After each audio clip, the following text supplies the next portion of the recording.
औरत पोल से उल्टी लटकी हुई थी और उसके बाल हवा में लहरा रहे थे और वो खतरनाक चेहरे के साथ जोर जोर से हंस रही थी।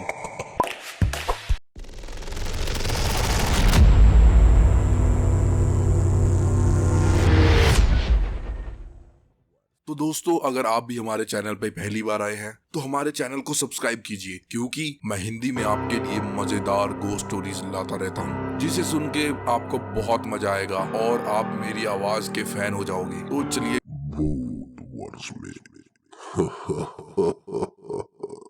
दोस्तों, तो ये कहानी मोनिका की है, जो कि महाराष्ट्र की रहने वाली है। मोनिका 21 साल की लड़की थी। कैंपस प्लेसमेंट में उसे एक अच्छी आईटी कंपनी में जॉब मिल गई थी। उसकी शिफ्ट रात के तकरीबन 12 बजे खत्म होती थी। उसे पहले ऑफिस से रेलवे स्टेशन तक जाना पड़ता था और वहां से उसे अपने घर के लिए ट्रेन मिलती थी। उस रोज भी वो काम खत्म करके ऑफिस से निकली और अपनी स्कूटी की मदद से रेलवे स्टेशन पहुंच गई। वहां उसने स्कूटी को पार्क किया और प्लेटफॉर्म पर खड़े होकर अपनी ट्रेन का इंतजार करने लगी। अचानक से जब उसकी नजर प्लेटफॉर्म पे लगे एलईडी बोर्ड पे गई तो रोज की तरह उसमें उसकी ट्रेन का टाइम दिखाई दे रहा था, पर डिस्प्ले की लाइट ऑन ऑफ हो रही थी। अचानक पूरे प्लेटफॉर्म पे अंधेरा सा हो गया, लाइट जाने की वजह से। कोई कुछ समझ पाता उससे पहले ही मोनिका की ट्रेन प्लेटफॉर्म पर आ गई। बिना देरी किए हुए बाकी पैसेंजर्स के साथ वो भी ट्रेन पर चढ़ गई। इस वक्त रात के 1 बज चुके थे। ट्रेन में कुछ गिने चुने ही पैसेंजर्स थे। मोनिका ने अपने हेडफोन में गाना लगा के अपना सर सीट पे टिका लिया। दिन भर की थकान की वजह से और उसके गाने की वजह से उसकी आंख लग गई। थोड़ी देर बाद उसका फोन बजता है। मोनिका की आंख एकदम से खुल जाती है और उसने देखा तो उसके पापा का फोन आ रहा था। मोनिका बेटा, ट्रेन मिल गई थी ना? हाँ पापा, मैं ट्रेन में ही हूँ, आप चिंता मत करो। कौन सा स्टेशन आ गया है? मोनिका ने स्टेशन देखने के लिए जैसे ही आंख खोली तो देखा कि उसके कोच में बिल्कुल अंधेरा था। ना तो वहाँ कोई लाइट थी और ना ही कोई डिस्प्ले बोर्ड थी। पापा, आई थिंक कुछ प्रॉब्लम है। यहाँ ट्रेन में कुछ है ही नहीं, सारी लाइट्स ऑफ है और कोई अनाउंसमेंट भी नहीं हो रही है। उसके पापा ने कहा, बेटा आसपास किसी पैसेंजर से पूछना क्या बात है। पर उसे आसपास कोच में कोई भी दिखाई नहीं दिया और बस अंधेरा ही था चारों तरफ। पापा, पूरा कोच खाली पड़ा हुआ है, मैं अकेली हूँ यहाँ। उसके पापा ने कहा, ये क्या बोल रही है बेटा, मुझे डर लग रहा है। देख, ट्रेन जैसे ही अगले स्टेशन पर रुकेगी तू वहाँ पर उतर जाना, मैं तुम्हें लेने आ जाऊंगा। ठीक है पापा। मोनिका अब ट्रेन के रुकने का इंतजार करने लगी थी। वैसे ये ट्रेन हर 10-15 मिनट के बाद अपने अगले स्टॉपेज पे रुकती थी, लेकिन अभी 20 मिनट से ऊपर हो चुके थे।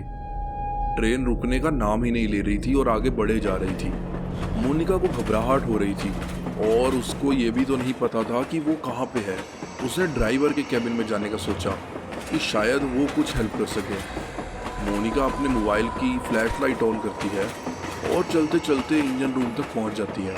वहां जाके वो ड्राइवर के कैबिन को लगातार नॉक करती है, पर अंदर से कोई भी जवाब नहीं मिलता। अब उसका डर और बढ़ता जा रहा था। डरते डरते वो वापस अपनी सीट पे आके बैठ जाती है और अगले स्टेशन का इंतजार करने लगती है ताकि वो नीचे उतरकर किसी से मदद मांग सके। सोचते सोचते 10 मिनट और बीत जाते हैं और अब अचानक से ट्रेन की स्पीड कम होने लगती है। ट्रेन की स्पीड कम होते देख के मोनिका की जान में जान आती है। कुछ ही देर में ट्रेन स्टॉपेज पे आकर रुक जाती है। बाहर बहुत घना अंधेरा था और स्टेशन पे बिल्कुल भी लाइट नहीं थी। मोनिका ने ट्रेन की खिड़की से झांक कर देखा तो प्लेटफॉर्म पर एक भी इंसान नहीं दिख रहा था। अब उसका डर और बढ़ गया। उसने झट से अपने पापा को फोन मिलाया और कहा, पापा, ट्रेन किसी स्टेशन पर रुकी है, लेकिन ये कौन सा स्टेशन है कुछ समझ नहीं आ रहा। बाहर सिर्फ अंधेरा ही अंधेरा दिखाई दे रहा है, प्लेटफॉर्म पर भी कोई आदमी नहीं दिख रहा है, मैं क्या करूं? बेटा, एक बार मैप में अपनी लाइव लोकेशन चेक करो, तुम्हें पता चल जाएगा कि अभी तुम्हारी ट्रेन कहाँ पर है। पर मैप में भी वो जगह नहीं पता लग रही थी और वो किसी अननोन जगह पे थी। वो डर के मारे अपने पापा से कहती है, पापा, ये सब क्या हो रहा है मेरे साथ? इस जगह को जीपीएस भी ट्रैक नहीं कर पा रहा है, मैं कहाँ जाऊं? आप आ जाओ पापा, मुझे बहुत डर लग रहा है। बात करते करते सिग्नल जाते ही फोन कट जाता है। मोनिका ट्रेन से उतरती है और फिर प्लेटफॉर्म पर आकर बाहर निकलने का रास्ता ढूंढने लग जाती है। तभी उसे एक बड़ा सा बोर्ड दिखाई देता है जैसे ही वो अपने फोन की फ्लैशलाइट ऑन करके देखती है तो उसकी रूह कांप जाती है। वो बोर्ड खून से सना हुआ था और उस पे अभी भी खून की बूंदें टपक रही थी। मोनिका वहां से भागकर ट्रेन की ओर दौड़ने लगती है कि तभी उसके पापा का फोन आता है। डरो नहीं बेटा, हिम्मत से काम लो। तुम्हारी ट्रेन जिस ट्रैक से आई है उसी ट्रैक पर वापस चलो। देखो आसपास कुछ तो होगा, कोई चर्च, कोई बिल्डिंग, कुछ न कुछ जरूर होगा। तुम कोशिश करो, जैसे ही तुम्हें कुछ भी दिखाई दे तुरंत मुझे बताना। मैं भी पुलिस से मदद मांगने की कोशिश कर रहा हूँ। अपने आंसू पोंछकर मोनिका ट्रैक पर भागने लग जाती है। भागते हुए उसे अपने पीछे पीछे बहुत सारे कदमों की आवाज सुनाई देती है। ऐसा लग रहा था कि कई सारे लोग उसके पीछे दौड़ रहे हों। मोनिका घबरा कर पीछे की ओर देखती है, पर पीछे सन्नाटे के अलावा और कुछ भी नहीं था। मोनिका पूरी ताकत से दौड़ते जा रही थी। अचानक उसको अपने कानों में किसी की आवाज सुनाई देती है। ऐसा लग रहा था कि कोई उसका नाम पुकार रहा हो, और वो भी गुस्से में। मोनिका इतना डर चुकी थी कि अब उसके अंदर पीछे मुड़ने की हिम्मत नहीं बची थी। वो अपने फ्लैश लाइट की रोशनी में दौड़े जा रही थी। अचानक से उसके कदम जम गए और उसने देखा कि उसके सामने एक औरत पोल से उल्टी लटकी हुई थी और उसके बाल हवा में लहरा रहे थे और वो खतरनाक चेहरे के साथ जोर जोर से हंस रही थी। उसके अंदर हिम्मत नहीं थी कि अब और आगे बढ़े। जैसे ही वो पीछे मुड़ती है तो उसे सामने की ओर से ट्रैक पर भागता हुआ एक इंसान दिखाई देता है, जिसका शरीर पूरा कटा फटा हुआ था। वो उसे वहां रुकने का इशारा करता है। अब उसे समझ ही नहीं आ रहा था कि वो कहाँ जाए और क्या करे। तभी वो वापस पीछे मुड़ती है और देखती है कि पोल पे अब कोई भी नहीं था और सामने का रास्ता बिल्कुल साफ था। वो उसी तरफ दौड़ने लगती है। तभी थोड़ी दूर भागने के बाद वो देखती है कि ट्रैक के किनारे एक कार खड़ी थी। वो अपने पापा को गाड़ी के बारे में बताने के लिए कॉल करती है, पर तुरंत ही उसका फोन डेड हो जाता है। कार की लाइट ऑन थी और वो सोचती है कि कोई ना कोई जरूर होगा वहां पे। मदद मांग लो या ऐसे ही भूतिया स्टेशन पर अपनी मौत का इंतजार करती रहूं। मोनिका कुछ देर सोचती है और फिर हाथ हिलाते हुए गाड़ी के सामने खड़ी हो जाती है। तभी गाड़ी से एक आदमी उतरता है और बाहर आकर पूछता है, क्या बात है, इतनी रात को आप ऐसे ट्रैक पर क्या कर रही है? सब ठीक तो है ना? मोनिका हाँफ रही थी और ऐसा लग रहा था कि अब वो किसी भी वक्त बेहोश होकर गिर जाएगी। वो आदमी उसकी हालत देखकर उसे गाड़ी के अंदर बैठा लेता है और फिर पूछता है, अच्छा आप आराम से अंदर बैठकर बताइए क्या बात है। पता नहीं क्या हो रहा है मेरे साथ। मैं न जाने कैसे इस जगह पर आ गई। अब मैं लाख कोशिशों के बाद भी यहाँ से निकल नहीं पा रही। आप बता सकते हैं ये कौन सी जगह है? मोनिका अपने धुन में बोले ही जा रही थी। तभी उसे एहसास होता है कि कार सवार आदमी उसे प्लेटफॉर्म की ओर वापस लेके जा रहा था। No please stop. तो मुझे कहाँ ले जा रहे हो? मुझे वापस वहाँ नहीं जाना है।